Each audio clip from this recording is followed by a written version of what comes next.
Bismillahirrahmanirrahim. Assalamualaikum warahmatullahi wabarakatuh. Alhamdulillah. Alhamdulillahilladzi arsala rasulahu bil huda wad dinil haq liyudhhirahu 'alad dini kullih walau karihal kafirun. Asyhadu an la ilaha illallah wa asyhadu anna Muhammadur Rasulullah. Hasbunallah wa ni'mal wakil, ni'mal maula wa ni'man nasir, wa la haula wa la quwwata illa billah.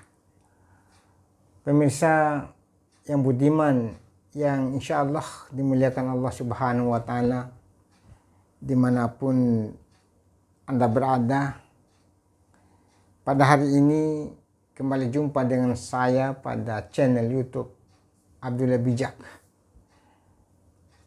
dengan tema hijrah secara filosofis atau tinjauan filsafat terhadap hijrah Rasulullah Sallallahu Alaihi Wasallam. Pada hari ini adalah tanggal 1 Muharram 1445 Hijriah, di mana umat Islam di dunia merayakan, memperingati perjalanan suci, yaitu hijrah Rasulullah SAW dari Mekah ke Madinatul Munawwarah, atau dari kota suci Mekah yang ke Madinah yang dulu disebut kota Yastrib. Pemirsa sekalian, hijrah Rasulullah SAW bukan karena keinginan dirinya, tetapi dihijrahkan oleh Allah Subhanahu wa Ta'ala. Perintah hijrah itu ada dalam Al-Quran, surat At-Taubah ayat ke-20. Allah berfirman, Bismillahirrahmanirrahim. Alladzina amanu wa hazaru wa jahadu fi sabilillah bi amwalihim wa anfusihim a'zamu darajat indallah wa ulaika humul faizun, yang artinya orang-orang yang beriman dan berhijrah fi sabilillah di jalan Allah Subhanahu wa Ta'ala bi amwalihim dengan hartanya, wa anfusihim dengan jiwa raganya, a'zamu darajat, dan mereka itu lebih tinggi derajatnya indallah, di sisi Allah Subhanahu wa Ta'ala, wa ulaika humul faizun, dan itulah orang-orang yang mendapat kemenangan yang banyak. Pemirsa sekalian, hijrah ini dijadikan sebagai tahun baru dalam Islam. Di dalam perdebatan orang-orang kelompok orientalis yang mencoba menyoroti tentang tahun baru Islam. Kenapa tahun baru Islam itu tidak ditanggalkan atau diletakkan pada saat kelahiran Rasulullah? Jawabannya adalah, sekiranya tahun baru Hijriah itu diletakkan pada lahir Rasulullah, itu pasti orang akan mempertuhankan Rasulullah. Karena begitu orang cinta kepada Rasulullah, simpatik karena iman dan cintanya, sehingga boleh jadi dia mencintai berlebihan daripada mencintai Allah. Dan kenapa tahun Hijriah tidak ditempatkan pada hari Mi'raj Rasulullah? Itu dikhawatirkan orang akan menghabiskan waktu di dunia hanya untuk senantiasa beribadah di tengah malam karena ingin melakukan perjalanan Mi'raj. Berarti tidak ada keseimbangan antara dunia wal akhirat. Dan kenapa tahun Hijriah tidak diletakkan pada tanggal kematian Rasulullah? Ini juga akan memberikan efek bahwa dampak kalau tahun baru Hijriah itu ditempatkan pada hari kematian Rasulullah, maka orang tidak akan bersemangat untuk melakukan perubahan, mengejar dunia seakan-akan dia hidup selamanya, dan mengejar akhirat seakan-akan dia mati besok. Karena itu Allah dan Rasulullah SAW sudah memikirkan, sudah mengetahui apa yang terjadi sebelumnya. Karena itu dalam teori filsafat, Allah memiliki cara pandang Allah secara epistemologis, secara ontologis, dan secara aksiologis. Nilai futurologis masa depan itu yang lebih tahu adalah Allah Subhanahu wa ta'ala. Innallaha alimun bidzati syudur. Allah mengerti apa yang ada di hati. Dan innallaha khabirun bima ta'malun. Dan innallaha ala kulli syai'in qadir. Jadi yang intinya di sini, yang paling mengetahui tentang hijrah adalah Allah sendiri. Cuma kita ingin melakukan suatu analisa. Karena itu Umar bin Khattab ketika menyampaikan kepada semua sahabatnya, maka Ali bin Abi Thalib memberikan usulan. Bagaimana tahun Hijriah ini kita letakkan ketika Rasulullah SAW melakukan perjalanan dari Makkah ke Madinatul Munawwarah. Pemirsa sekalian,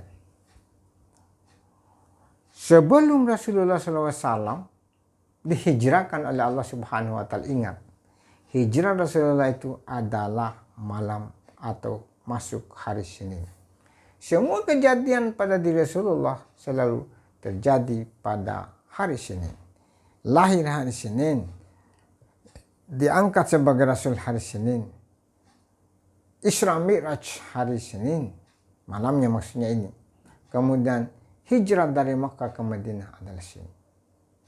Pada saat itu ada kekhawatiran daripada penguasa Arab, para legislatif di Arab, karena ada kekhawatiran kalau Rasulullah SAW dibiarkan untuk menyebarkan ajaran Islam di Arab, itu akan mengganggu perkembangan peradaban Arab. Sehingga mereka melakukan taktik jahat. Bagaimana untuk menangkap Rasulullah SAW? Maka diadakanlah sidang istimewa yang dipimpin oleh Abu Jahal.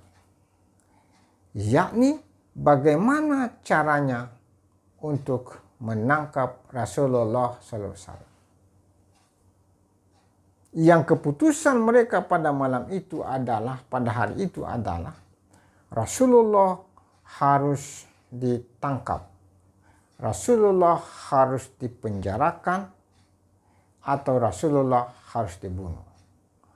Pada saat mereka melakukan sidang untuk mengambil keputusan apa yang harus dilakukan kepada Rasulullah tiga, maka muncullah, berdirilah seorang malaikat di pintu. Dia mengatakan bahwa apa yang kamu rencanakan semuanya itu pasti kamu tidak bisa mencapai hasil atau kamu pasti gagal. Maka itulah pada saat malam hari Rasulullah SAW dikepung oleh tentara Arab jahil untuk menangkap. Dalam sebuah kisah Allah Subhanahu wa taala menyampaikan itu ayat wa makaru wa makarallah wallahu khairul makirin. Ada tipu daya, sesungguhnya tipu daya mereka itu Allah akan menggagalkan, dan dia tidak bisa menipu daya.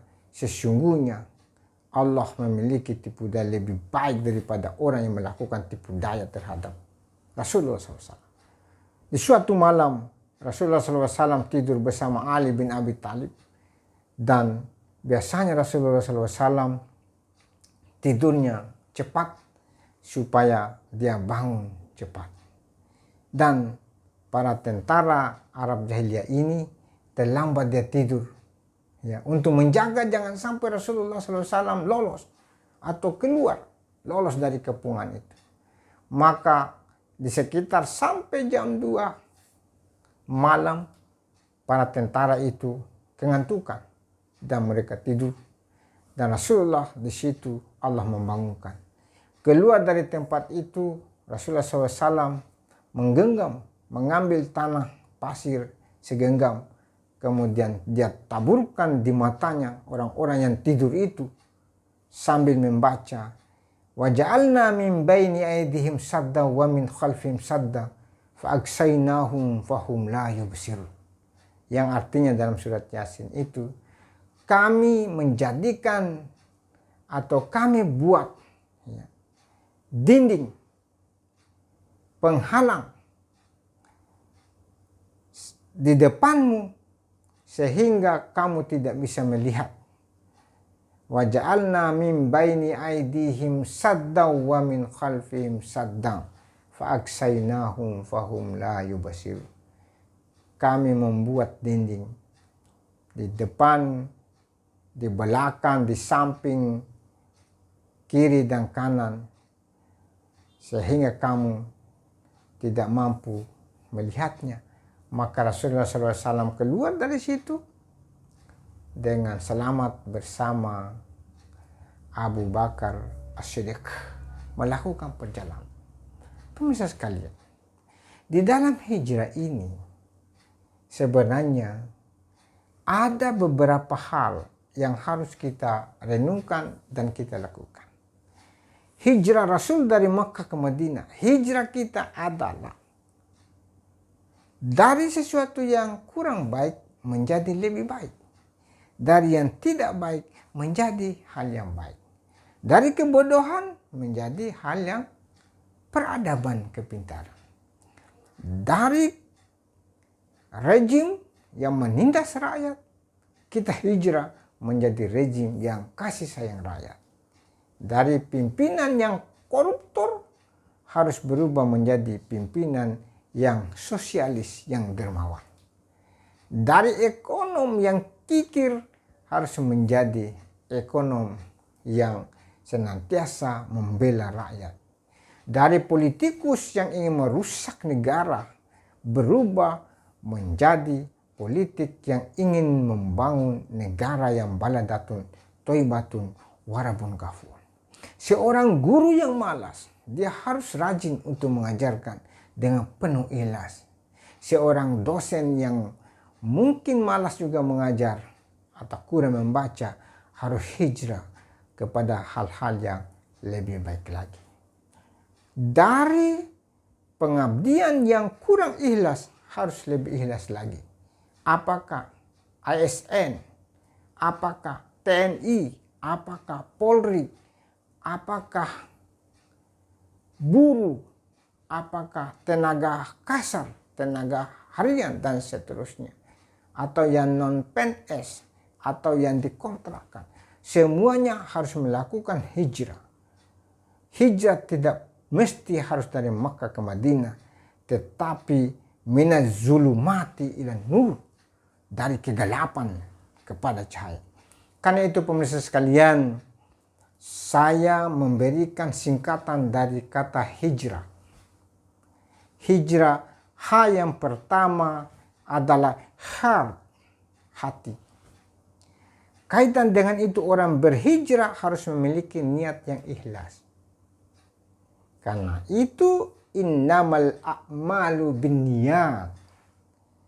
Sesungguhnya perbuatan itu sangat tergantung pada niat. Faman kana hijratuhu ilallah wa rasul. Barang siapa yang hijrah karena Allah dan Rasul, maka hijrahnya juga itu karena Allah dan Rasul.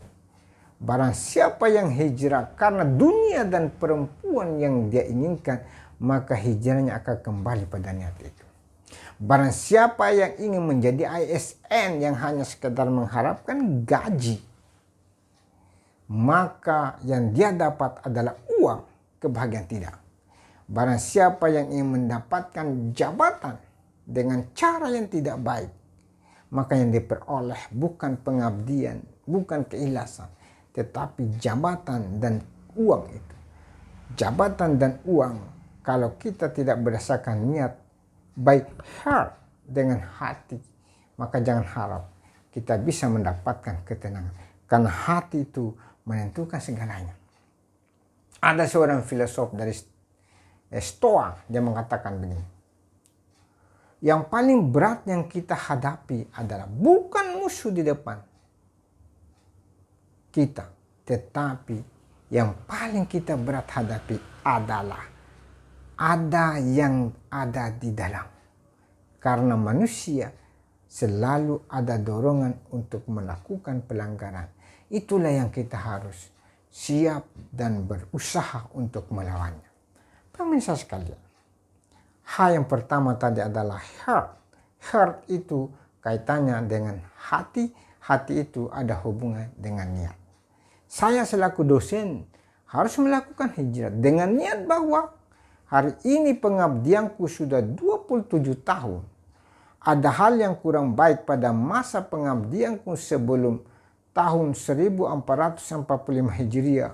Saya harus melakukan hijrah, harus berubah, harus pindah dari eksistensi yang tidak memberikan manfaat kepada eksistensi yang memberikan manfaat. Yang kedua, pemirsa sekalian, I itu saya singkat dari kata image. Kalau istilahnya imago. Manusia itu adalah the human imago Dei. Manusia itu adalah citra Tuhan. Image ini bisa juga dipakai dengan image. Image itu adalah gambaran, cara berpikir, atau cara pandang. Karena itu orang yang melakukan hijrah harus memiliki wawasan yang luas. Harus memiliki pemikiran yang komprehensif, pemikiran yang plural, pemikiran yang inklusif, dan pemikiran esoteris. Komprehensif adalah semua bidang kita harus melakukan pendekatan. Itu yang saya katakan tadi, multidisipliner. Harus kita melakukan pandangan kajian dari berbagai macam dimensi, dari berbagai macam cara pandang. Jangan sedikit kita pakai menggunakan metode, karena itu akan membatasi pemikiran. Kenapa orang eksklusif cara berpikir? Karena dia memiliki pemikiran yang terbatas.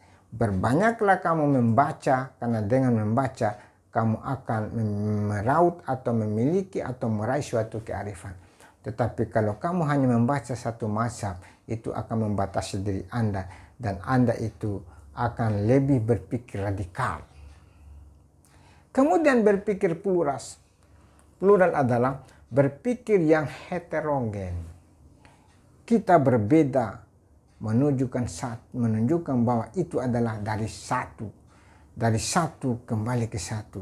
Perbedaan itu jangan dilihat bahwa itu adalah perbedaan mendatangkan mudarat, tapi perbedaan itu adalah memberikan manfaat. Semua orang punya kekurangan, semua orang punya kelebihan, maka harus saling ngisi antara yang lebih dan kurang, antara kurang dan lebih. Sampai berpikir yang esoteris.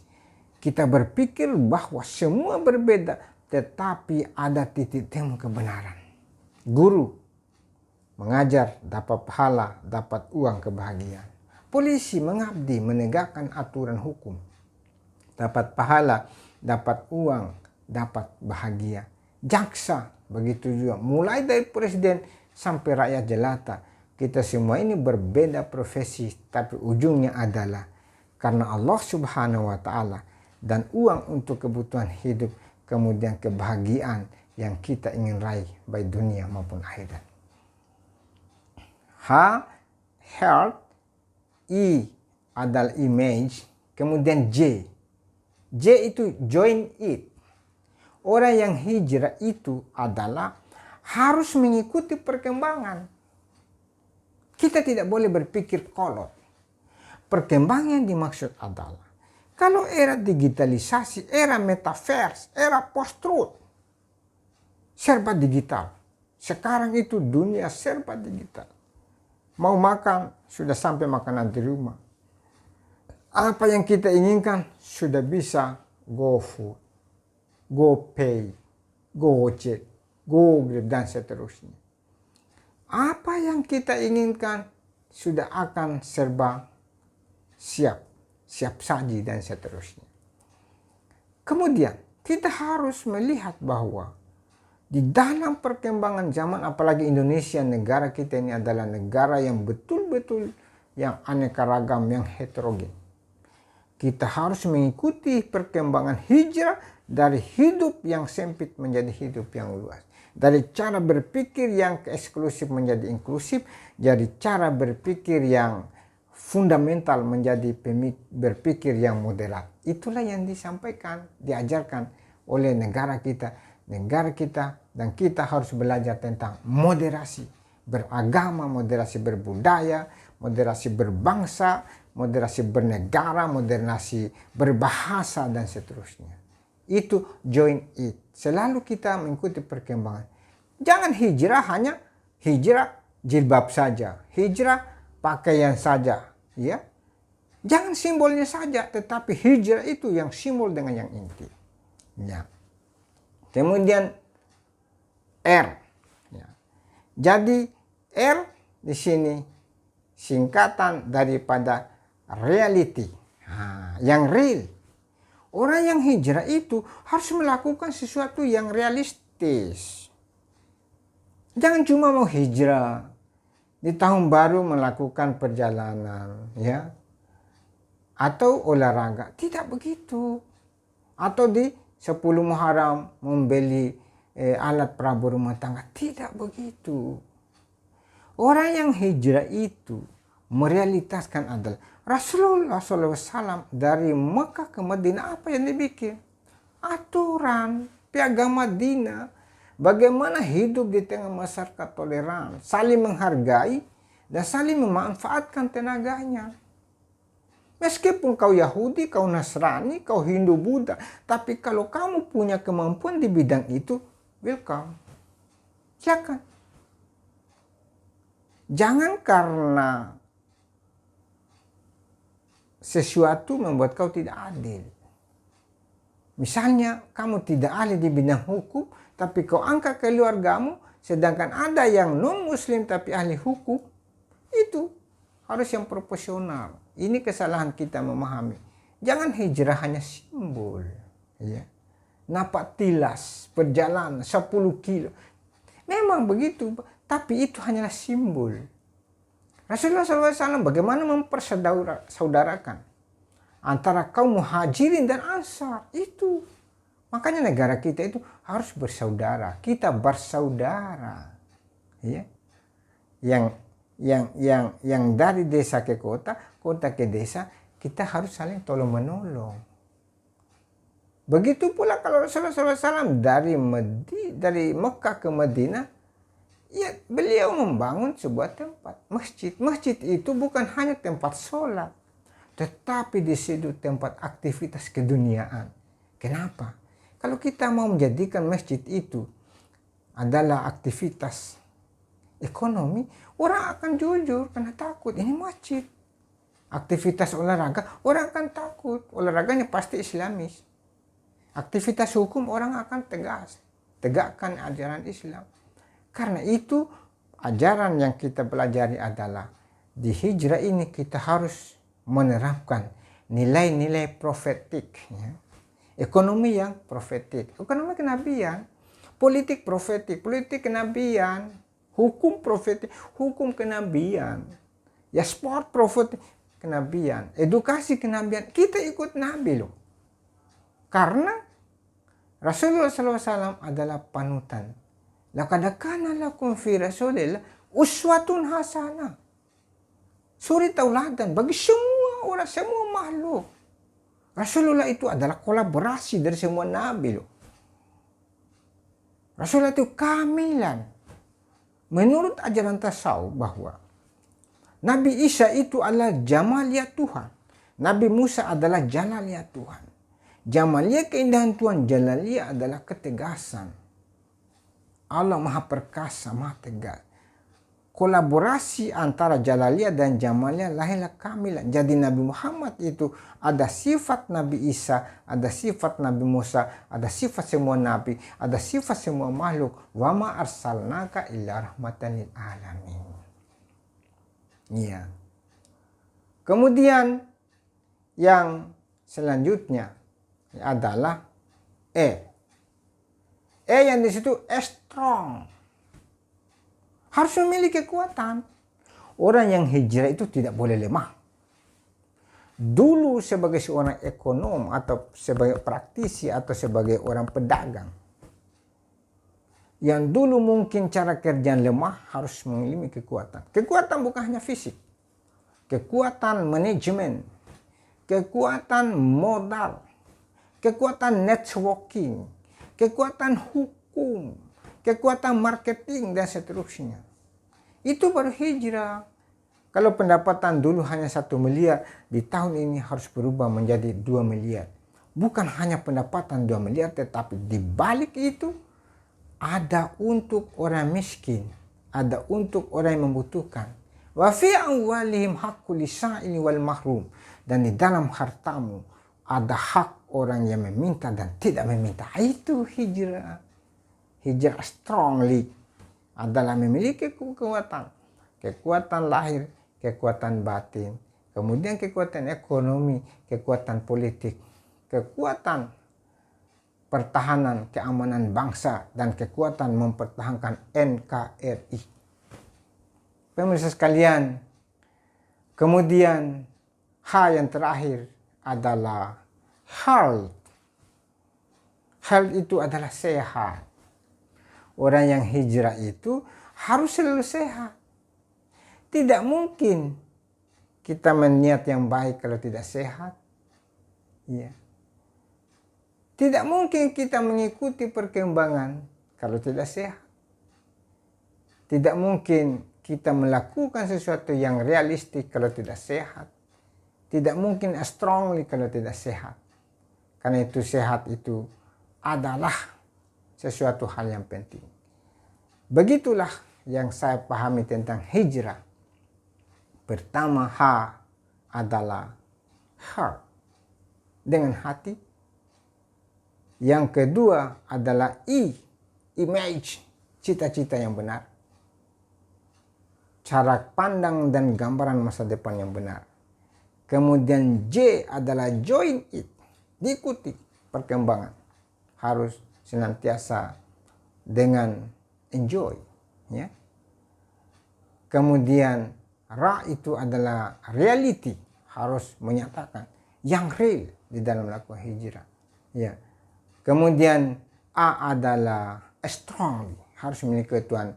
Dan H yang terakhir adalah healthy, bagaimana kita harus senantiasa sehat. Kesimpulannya pemirsa sekalian bahwa di dalam melakukan hijrah, perubahan atau perpindahan atau transformasi sosial, harus memiliki niat yang benar. Yang kedua, harus memiliki networking. Yang ketiga, harus memiliki cara. Dan yang keempat, harus memberikan hasil itu, membagi kepada semua orang. Sebagaimana Rasulullah SAW tidak membedakan yang mana kaum muhajirin, yang mana kaum ansar, yang mana non-muslim, yang mana muslim. Dia tegakkan di dalam aturan yang disebut dengan Piagam Madinah. Kalau kita di Indonesia ada namanya Piagam Jakarta.